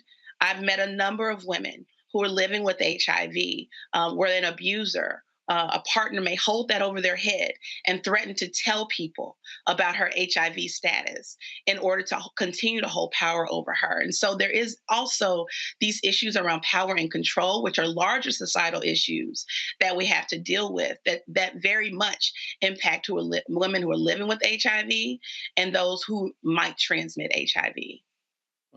And on that point, it seems that we have two cultural dynamics going in different directions. On the one hand, as you said, we've had the gutting of sexual education programs in public schools around the country. We have a lack of national media attention on the issue of HIV/AIDS. If you remember in the early 90s, you had TLC and Left Eye running around with condoms, telling people to wrap it up. You had commercials and PSAs really pushing this message of safe sex to young people and making it hip and making it part of really that Gen Z or Gen X and millennial culture. You had Magic Johnson being a spokesperson for HIV/AIDS and the needs for preventative measures, for testing, etc. But that has very much gone away for this new generation. And at the same time, you have kind of the rise of this OnlyFans culture, this kind of very permissive and promiscuous culture that's existing today, without the knowledge on how to do so safely. What do we need to do, particularly in our communities, to ensure that our young people have the proper information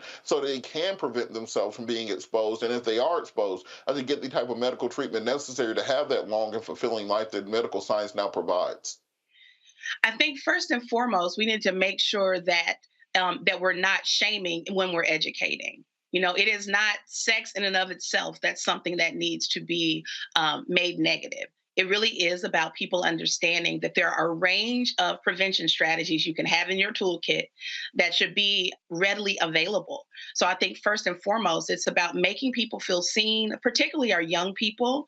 So often we further stigmatize them when they're having their own time of exploration and learning and growth.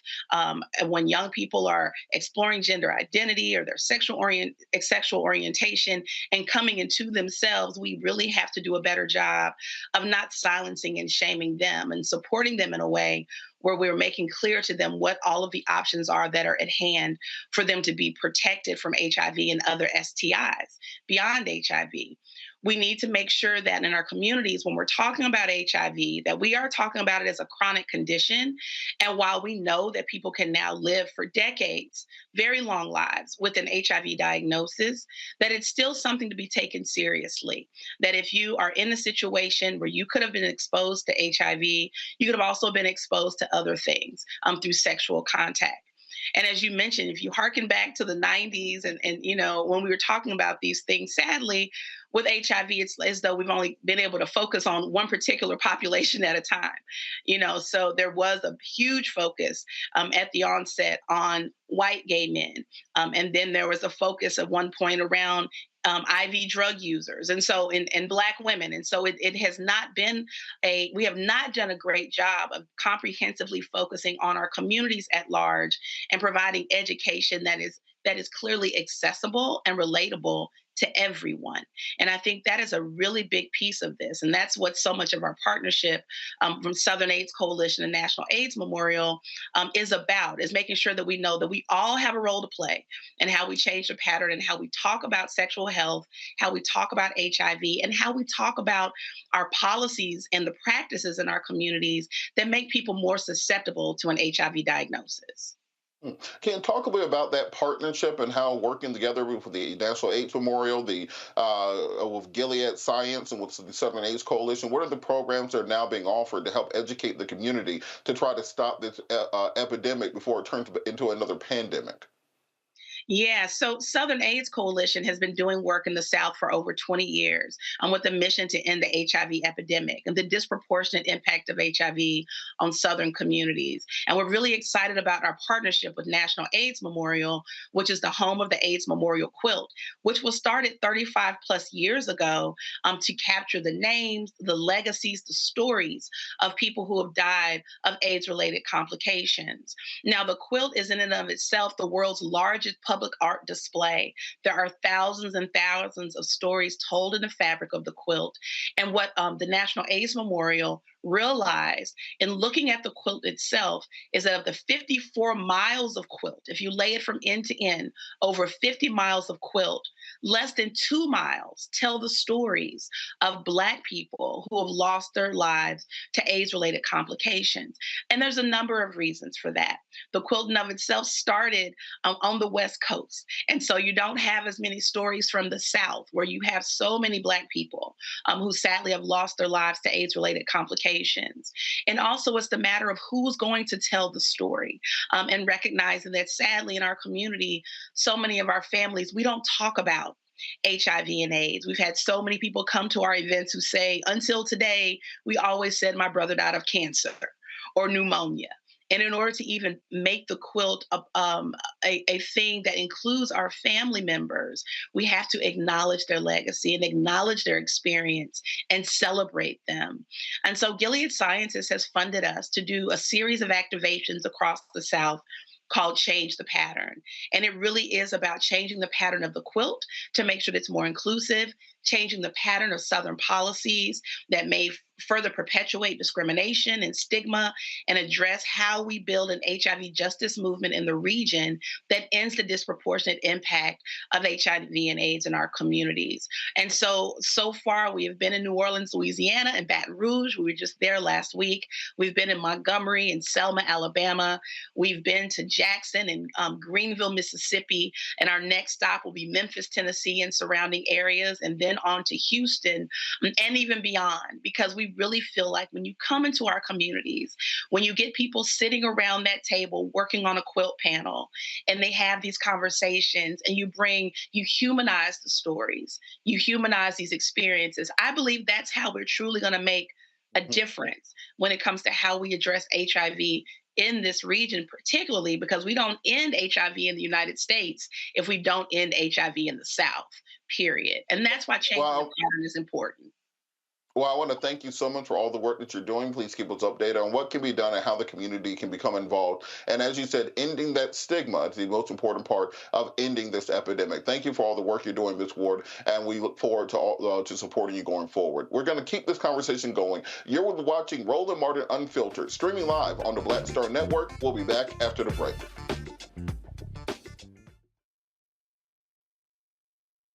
Next on Get Wealthy with me, Deborah Owens, America's Wealth Coach. Listen to this. Women of color are starting 90% of the businesses in this country. That's the good news. The bad news, as a rule, we're not making nearly as much as everyone else. But joining us on the next Get Wealthy episode is Betty Hines. She's a business strategist, and she's showing women how to elevate other women. I don't like to say this openly, but we're getting better at it. Women struggle with collaborating with each other. And for that reason, one of the things that I demonstrate in the sessions that I have is that you can go further together if you collaborate. That's right here on Get Wealthy, only on Black Star Network. When you talk about blackness and what happens in black culture, you're about covering these things that matter to us, speaking to our issues and concerns. This is a genuine people-powered movement. There's a lot of stuff that we're not getting. You get it, and you spread the word. We wish to plead our own cause. Too long have others spoken for us. We cannot tell our own story if we can't pay for it. This is about covering us. Invest in black-owned media. Your dollars matter. We don't have to keep asking them to cover our stuff. So please support us in what we do, folks. We want to hit 2,000 people, $50 this month, raise $100,000. We're behind 100,000, so we want to hit that. Y'all money makes this possible. Check some money orders. Go to P.O. Box 57196, Washington, D.C. 20037-0196. The Cash App is $RM Unfiltered. PayPal is R Martin Unfiltered. Venmo is RM Unfiltered. Zelle is Roland at RolandSMartin.com.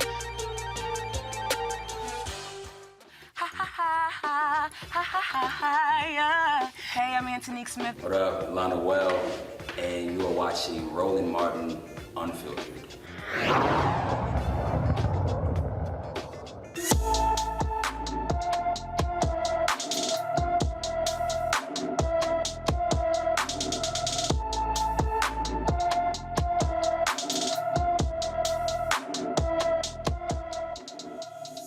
In today's Black and Missing, we talk about the story of Daniel D'Souza Beckham, who has been missing since New Year's Eve. The 10-year-old was last seen in Los Angeles and may require medical attention. He is 5'2" tall, weighs 150 pounds, with black hair and brown eyes. Anyone with information about Daniel D'Souza Beckham should call the Los Angeles County Police Department at 213-972-7813. Again, that's 213-972-7813. We're going to turn to some headlines now.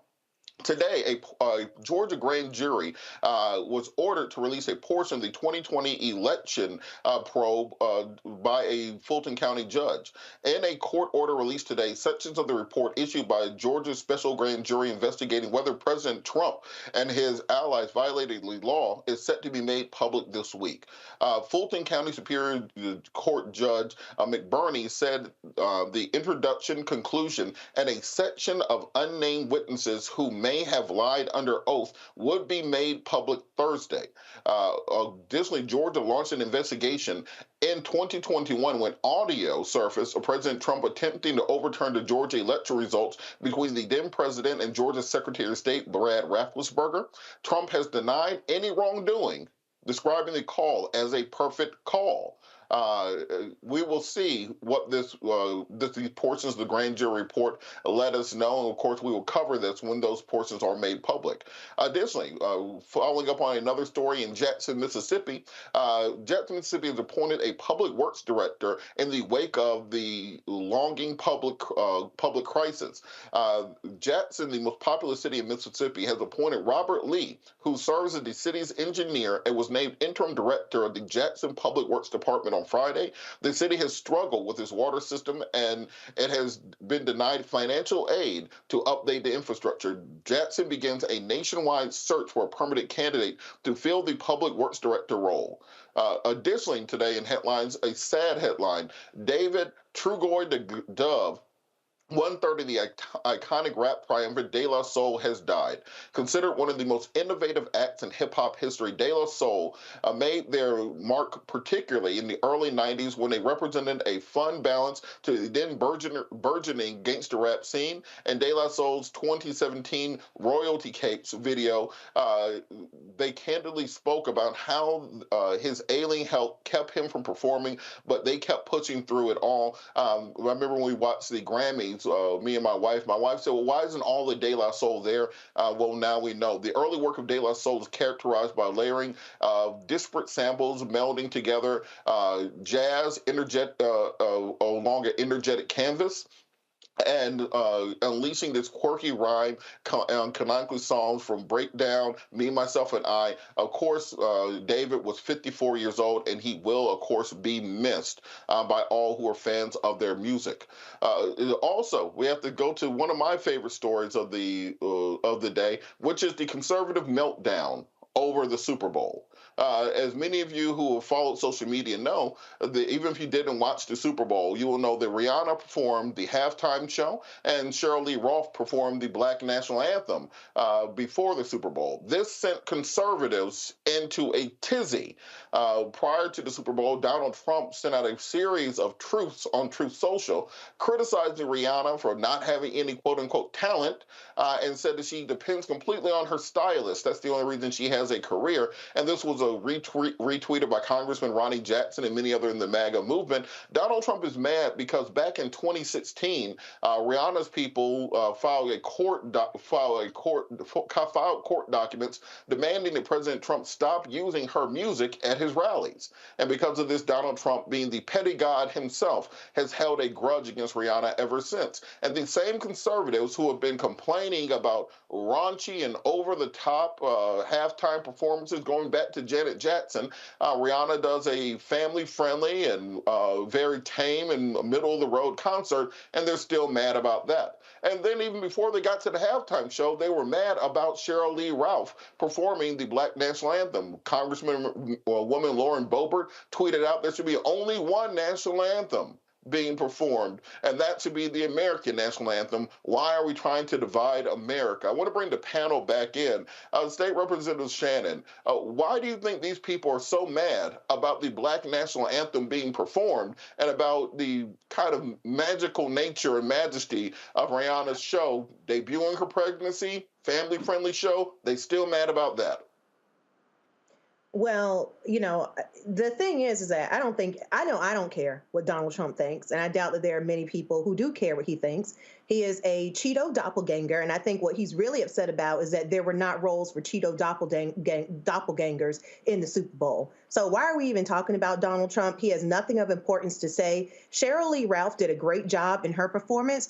The only thing that I just kind of question about having our national anthem sung, the Black national anthem sung at the Super Bowl, is that I hope that this is not an attempt to just do window dressing by the NFL. We all know that they need to make serious equity reforms in the way that they compensate players who are largely Black and who are really taking a beating to their bodies, and a lot of times at the end of their career dealing with serious health issues that they are not fairly compensated for, sometimes having those issues that can be career-ending fairly early. So I hope that that is not just a sort of token to show support to our community rather than putting in true equity for these players.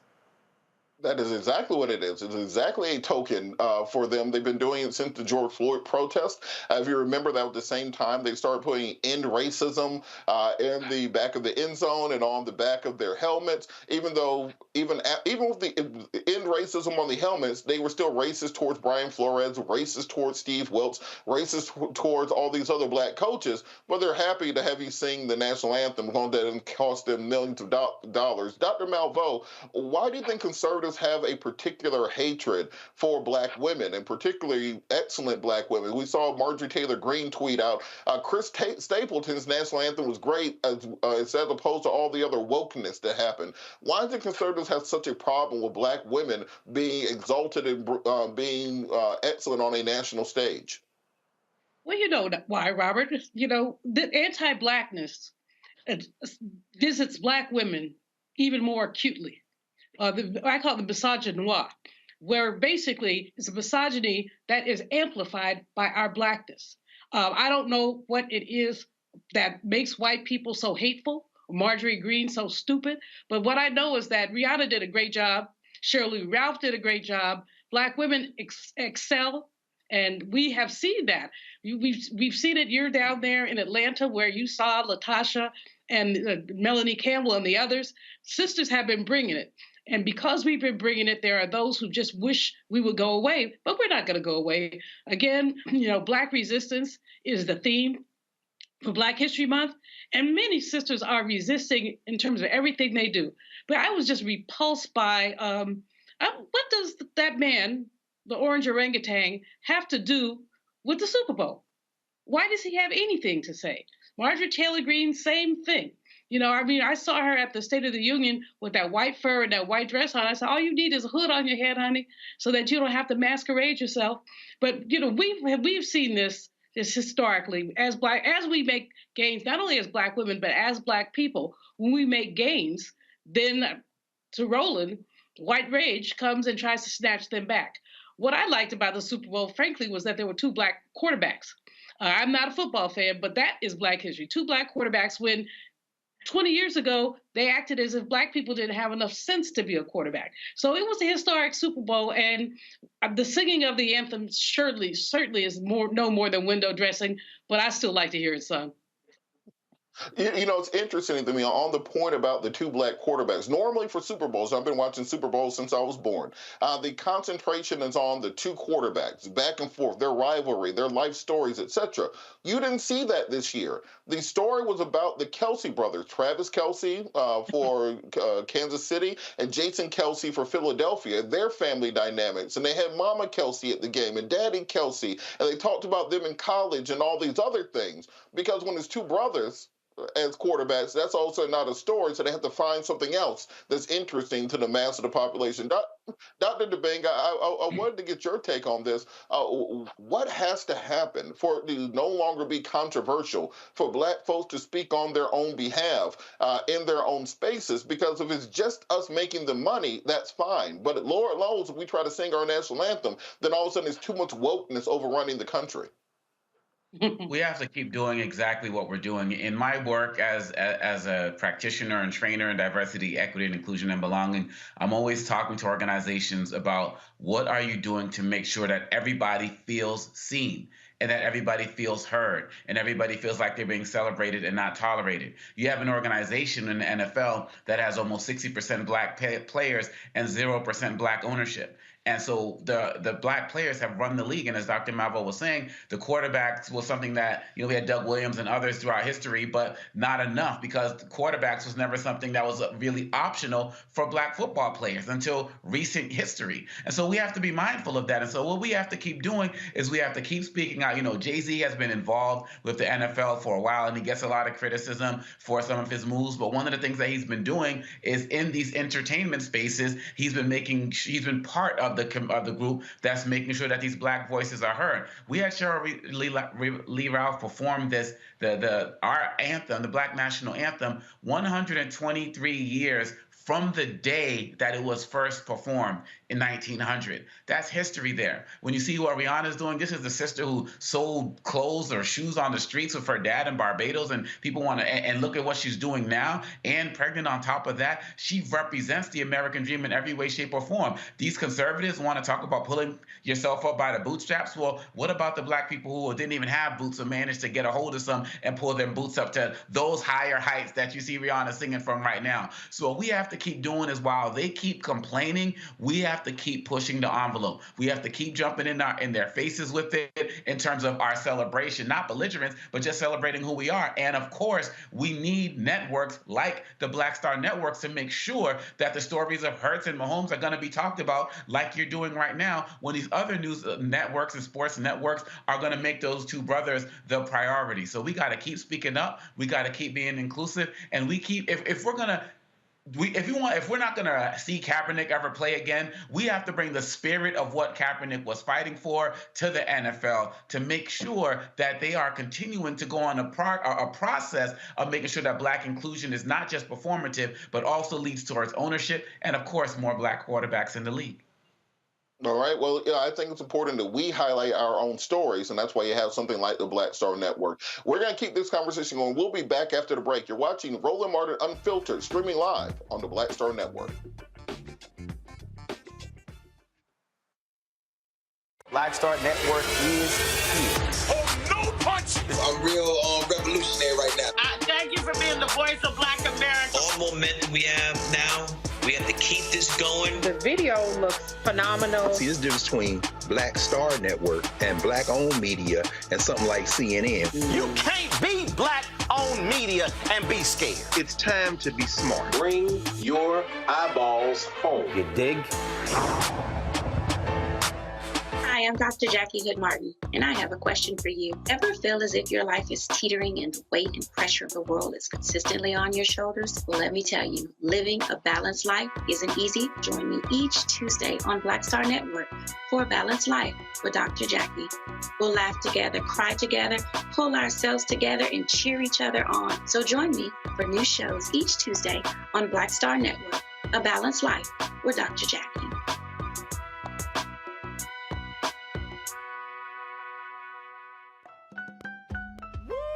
We're all impacted by the culture, whether we know it or not. From politics to music and entertainment, it's a huge part of our lives, and we're going to talk about it every day right here on The Culture with me, Faraji Muhammad, only on the Black Star Network. It's Kim Whitley. Yo, what's up? This your boy Ice Cube. Hey, yo, Peace World. What's going on? It's the Love King of R&B, Raheem Devon, and you're watching Roland Martin Unfiltered.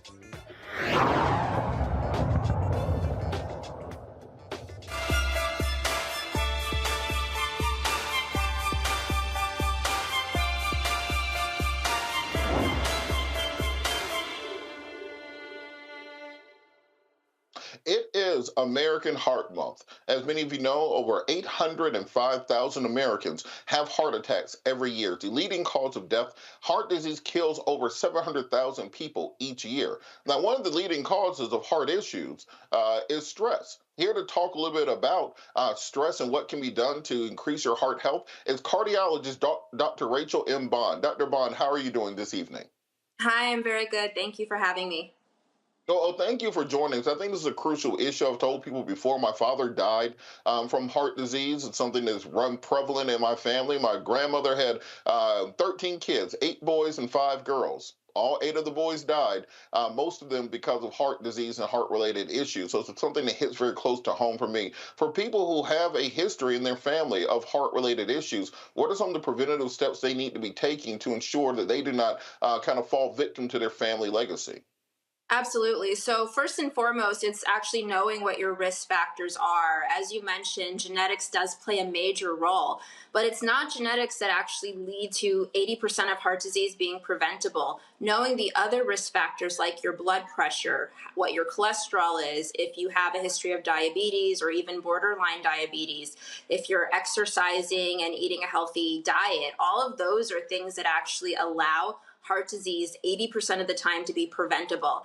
The only way to do that is to go to the clinician and get your numbers checked, but most importantly, track those numbers and make sure that your blood pressure is at the target, your cholesterol is at the target, your blood sugar is at the target, as well as your weight is at the target based on the conversations you have amongst yourselves with your clinician.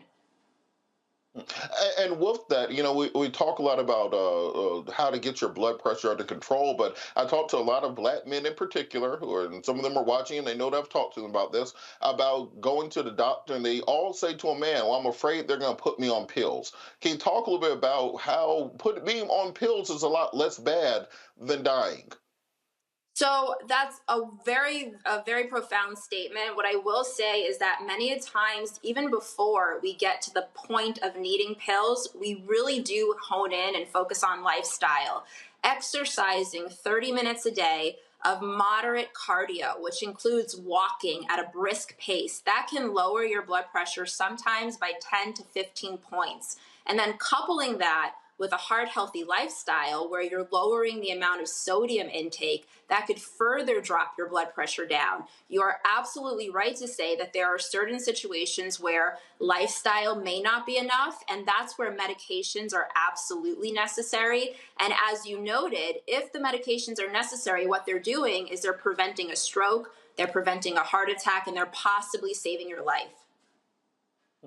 And with that, on this conversation about lifestyle, we kind of have a zeitgeist, a social media push about body positivity, about feeling great about who you are, about being healthy at any weight, quote unquote. But at the same time, the numbers remain the numbers when it comes to heart disease, heart attacks, and the mortality rates for Black men and Black women in particular. How can you balance kind of this need for people to feel good about themselves, but also making it very clear and stark to them that you have to make these lifestyle changes in order to have the type of length of lifestyle of life that you may want?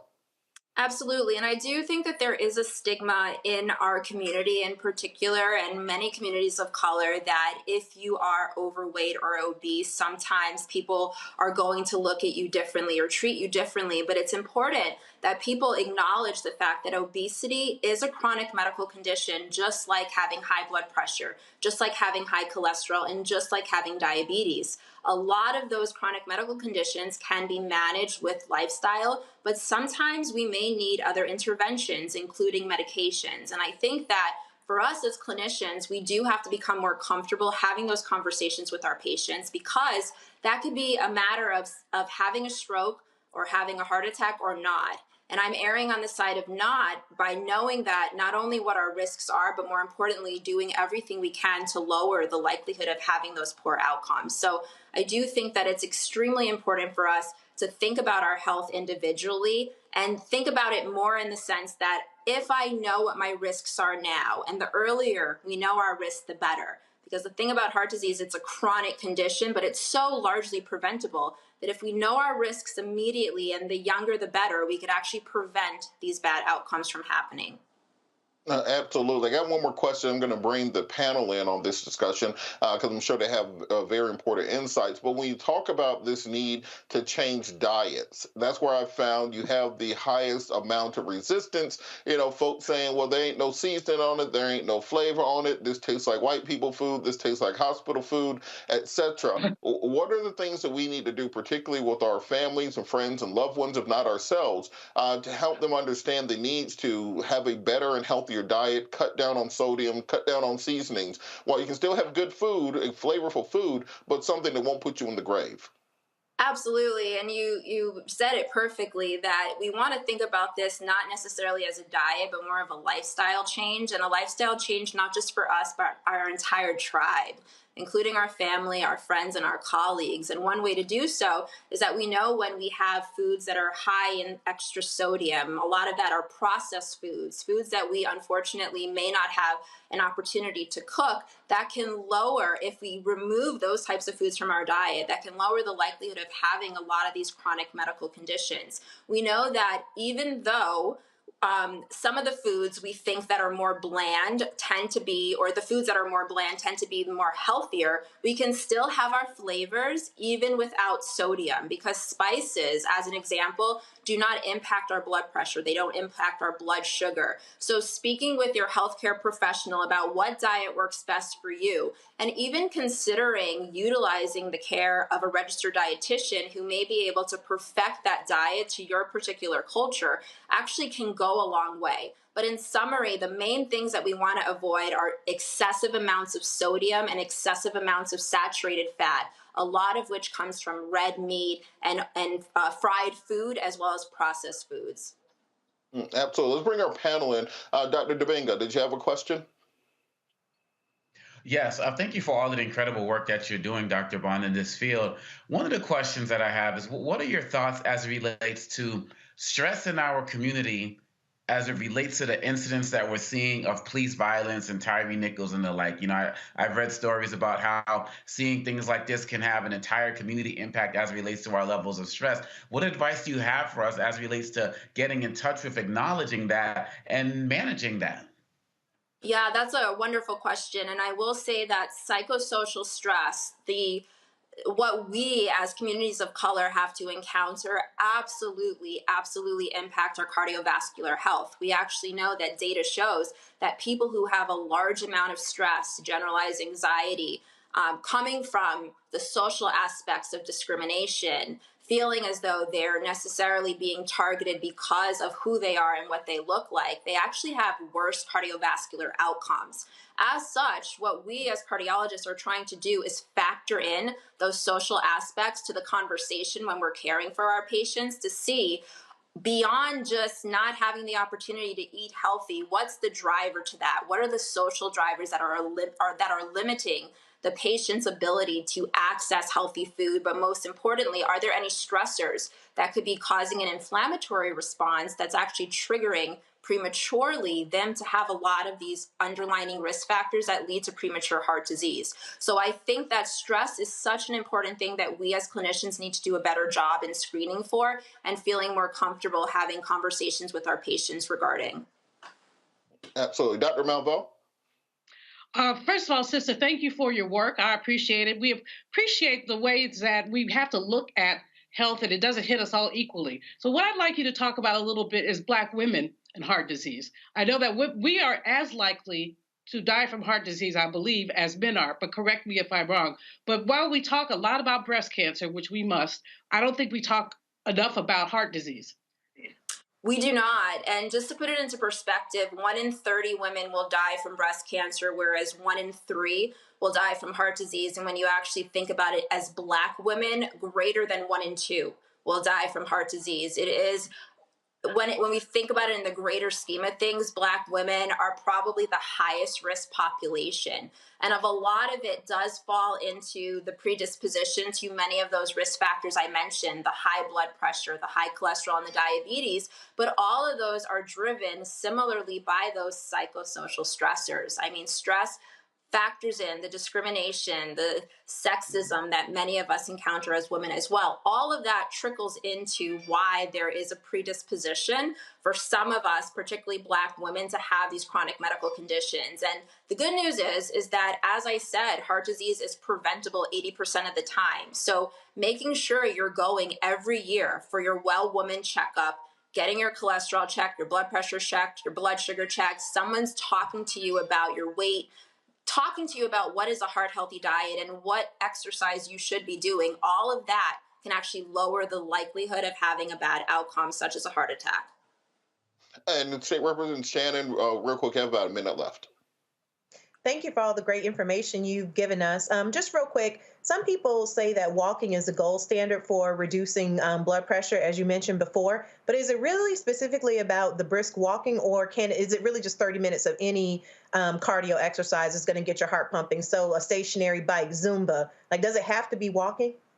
No, that's a great question. It doesn't have to be walking. I like to say it can be something as simple as walking, because many people may not have the time to get to the gym. They may not have the means to get to the gym. So that's why walking is probably just as good as doing Zumba, just as good as getting on that stationary bike, just as good as getting on that treadmill. It's what we classify as moderate cardio. And any type of cardio that's going to get your heart rate up, get you to break out into a sweat, is going to lower the likelihood of having a stroke and a heart attack, something we call cardiovascular disease.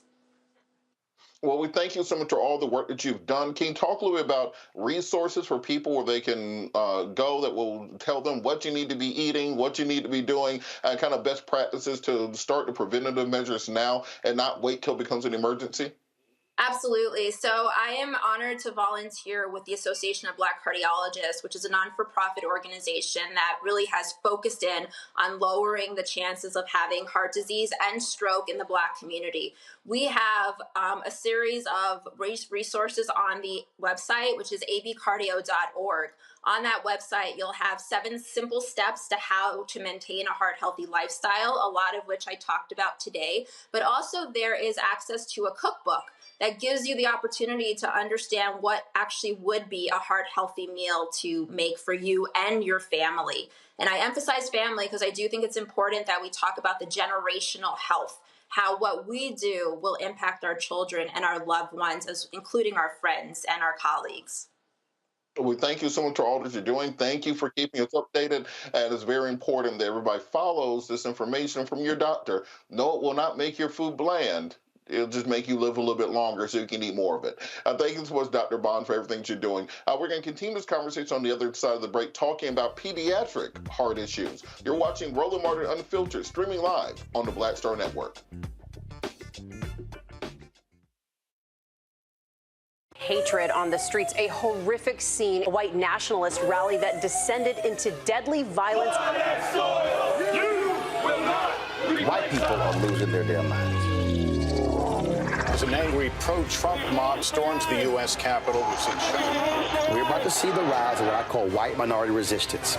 We have seen white folks in this country who simply cannot tolerate black folks voting. I think what we're seeing is the inevitable result of violent denial. This is part of American history. Every time that people of color have made progress, whether real or symbolic, there has been what Carol Anderson at Emory University calls white rage as a backlash. This is the rise of the Proud Boys and the Boogaloo Boys. America, there's going to be more of this. Here's all the Proud Boys, guys. This country is getting increasingly racist in its behaviors and its attitudes because of the fear of white people. The fear that they're taking our jobs, they're taking our resources, they're taking our women. This is white fear.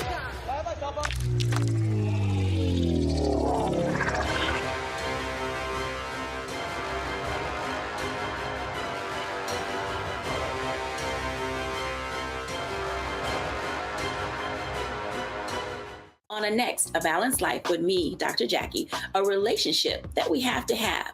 We're often afraid of it and don't like to talk about it. That's right, we're talking about our relationship with money. And here's the thing, our relationship with money oftentimes determines whether we have it or not. The truth is you cannot change what you will not acknowledge. Balancing your relationship with your pocketbook. That's next on A Balanced Life with me, Dr. Jackie, here at Black Star Network. Next on the Black Table with me, Greg Carr. An hour of living history with Dr. Richard Mariba Kelsey, thinker, builder, author, and one of the most important and impactful elders in the African American community. He reflects on his full and rich life and shares his incomparable wisdom about our past, present, and future. African genius is saying that my uncle was a genius, my brother was a genius, my neighbor was a genius. I think we ought to drill that in ourselves and move ahead rather than believing that I got it. That's next on the Black Table, here on the Black Star Network. This is Judge Mathis. Hi, I'm Teresa Griffin. Hi, my name is LaToya Luckett, and you're watching Roland Martin Unfiltered.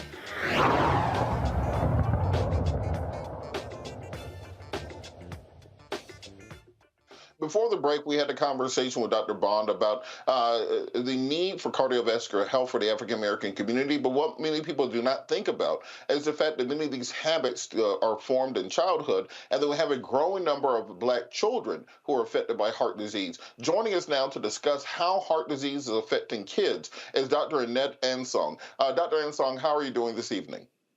I'm doing very well. How are you doing, Mr. Patillo?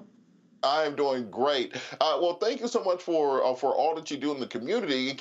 Most people don't think about pediatric heart disease, but can you talk a little bit about how it's affecting our communities and what can be done to help ameliorate it? Absolutely. So I think it's important to distinguish the types of heart disease in children. There's congenital, and those are those heart defects that babies are born with. In fact, congenital heart disease is the most common congenital defect amongst those that are around. One out of 100 children are affected every year, so about 40,000 babies. And congenital heart disease is a spectrum. It can be anything as simple as a small hole in the heart that requires no intervention, to more complex heart disease that may require interventions and/or surgery. So that's congenital. Then there's also acquired heart disease, and that's heart disease that can be from lifestyle, what we eat, our genetics, that can affect us later on in life as adults. And there are risk factors for heart disease, such as obesity, high blood pressure, high cholesterol. And these risk factors are modifiable, meaning they're habits or things that we can change that lowers our risk of getting heart disease. And with that, when it comes to children and the kind of environmental aspects of heart disease, what are the changes that have to be made? Because we're seeing obesity rates among children being higher than ever. PE and outdoor time is being taken out of schools. A lot of communities, it's harder to have playing fields, etc. What are some of the things that can be done by parents to help their children who may be suffering from obesity and high blood pressure?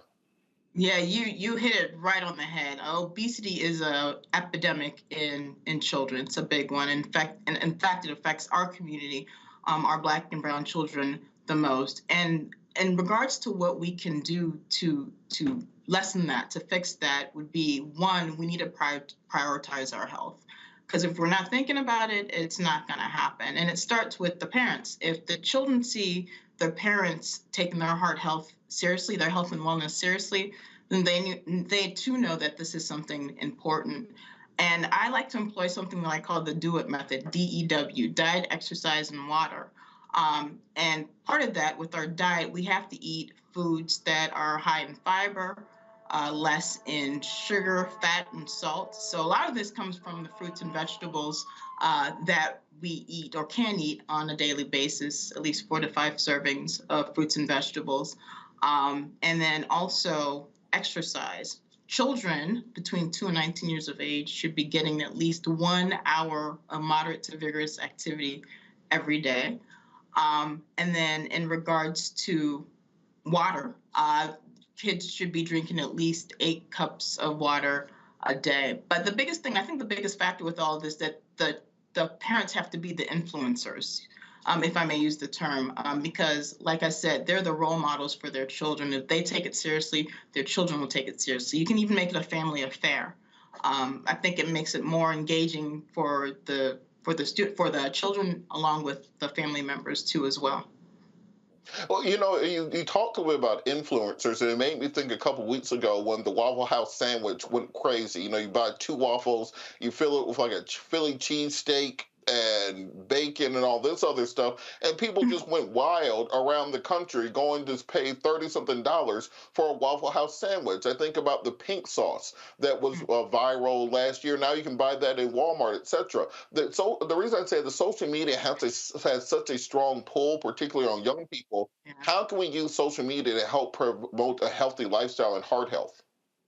I mean, we have to advocate, do what you're doing here, talking about it, speaking about it, showing folks the numbers that if we don't make changes in their risk factors, that they are prone to heart disease. So we need more, physicians, non-physicians out in the community, just preaching about the goodness of heart health and that we want folks to live a long life. And these are the measures that they have to take in order to achieve that. I'm part of the Association of Black cardiologists incorporated, and we have a book, 7 Steps to a Healthy Heart. So information such as that, promoting that type of work, those type of cookbooks that help promote heart health. All right, we're going to bring the panel in. Dr. Malveaux, do you have a question for Dr. Ansong? I sure do. Thank you, Doctor, for the information, especially around the children. And I'm very concerned after COVID. I mean, kids don't go out to play so much anymore. And so many of our young people are addicted to the screen. You talked about an hour a day of exercise for young people, but especially with working moms who may not be home during the day after kids get out from school, what can we do to incent young people to actually exercise? How can we make it fun for them and not a chore? Yeah, I'm guilty as charged. I have a 10-year-old son, and he's on his screen from time to time. It's hard. It's very difficult. But like I said, you have to make it a priority, because if you're not thinking about it, it's not going to happen. And I said an hour every day, but I mean, give me 15 minutes. Or you can break up the hour into 15-minute chunks. Or if you can't do the hour, 10, 15 minutes a day, do something and be consistent about it. Dr. Davinga? Well, one of the questions that I have is issue of access to healthy foods. I just recently moved to Maryland from Anacostia, which is Ward 8 in Southeast, which is one of the most underserved areas of Washington, D.C. And one of the challenges that we have in many of our communities is access to the healthier foods. And even in some of these school areas where we see like more organic sections and like the Safeway and stuff, they tend to cost a lot more. What are some of your thoughts as it relates to the issues of access to healthier foods in our community in 2023 and beyond? Yeah, it's hard, especially in our community. And it goes back, I think, to those social determinants of health. And for that, I think that's where we really, again, have to advocate. We have to go to our policymakers and demand that we have access to these healthier foods like they are in other communities, and show folks the numbers and the statistics at how not having healthy foods is, literally killing us. So I think just starting there, starting with our local policymakers, and then, taking it to a bigger scale in regards to state, federal level, on how it's important and needed that we have better foods in our communities. Representative Shannon? Thanks, Dr. Ansong, for all the information you've given us. Just one quick question. I don't have any children, but obviously I do have little ones in my family. What are some ways that we can get kids to eat, the vegetables that they should be eating, particularly the greens, not in a processed form? Because adults will eat collard greens, Brussels sprouts, kale. We'll eat the stuff that we know we need to, but for kids, it can be very challenging. Yeah, you have to be creative, make it fun, because, kids like fun. I know sometimes with some of the fruits, you can perhaps, make them a frozen treat that they might enjoy. It's not easy, but we just have to be, a little bit more creative in how we present food to the kids, so it is more appealing and appetizing to them, and also stressing the importance of why you're doing it, why we're giving them the vegetables, because we want them to have, good cholesterol. We want them to be heart healthy with good cholesterol and good blood pressures as well. So they have to know the intention of why you're doing what you're doing, and perhaps they'll be more amenable to eating those types of foods. And Dr. I'm not going to call what relative it is out on this, but we live in a generation where many young people, particularly middle school and high school kids, have access to an Uber Eats account. And so when they get home from school, if there's not food cooked, they are very used to just hitting a button and having whatever their heart desires delivered to their house. Again, I am not naming the relative who this is directed at. What do we do to help kids develop those type of healthy eating habits earlier, particularly given the current environment where you can hit a button and have a bucket of fried chicken at your house in 35, 40 minutes? Yeah, there's definitely a lot of competition out there, but I think our mindset has to be that we want to create that generational health, and that it starts young. And a lot of times it starts with us as the parents. And as busy as our lives is, we have to make health and wellness our priority, not only for ourselves, but for our children. and just emphasize the importance of living a good, heart-healthy lifestyle. And good things don't always come easy. Sometimes you have to work for it. So instilling those values and virtues in our children, and hopefully ultimately when they become older adults, they'll make wise, heart-healthy decisions for themselves. All right, and before we leave, what are some resources that people can turn to if they want more information on how to help their children start out with a more heart-healthy lifestyle? Yeah, like I mentioned, I'm part of the Association of Black Cardiologists, and we have a book, 7 Steps of Heart Health. There's also the American Academy of Pediatrics as well that has information on heart health. So those are 2 good resources to start from. All right, well, thank you so much for all the work that you're doing and all these resources that are available. So parents, make sure you reach out. You are not the only one fighting this. You're not the only people fighting this battle. You're not the only people going through this. And there are doctors such as Dr. Song and Dr. Bond who are able to help you. I want to thank our panel so much. I want to thank you so much, Dr. Song, for joining us. I want to thank our panel, Dr. Julianne Malveaux, Dr. Omakong Dabinga, and State Representative Renita Shannon. I want to thank all of our guests today. I want to thank everyone in the control room who are in my ear making all of this possible, making this look smooth for everybody. I gotta thank Roland for giving me the opportunity to keep his chair warm while he is out. He will be back soon to join on you. I'm sure he will have a great recap of everything he's been doing recently. Follow me on all social media at Robert Patillo. And as I said at the end of every show, in the words of Gil Scott-Heron, no matter the consequences or the fears that grip your senses, you gotta hold on to your dreams. Hold on to your dreams, America. Holla!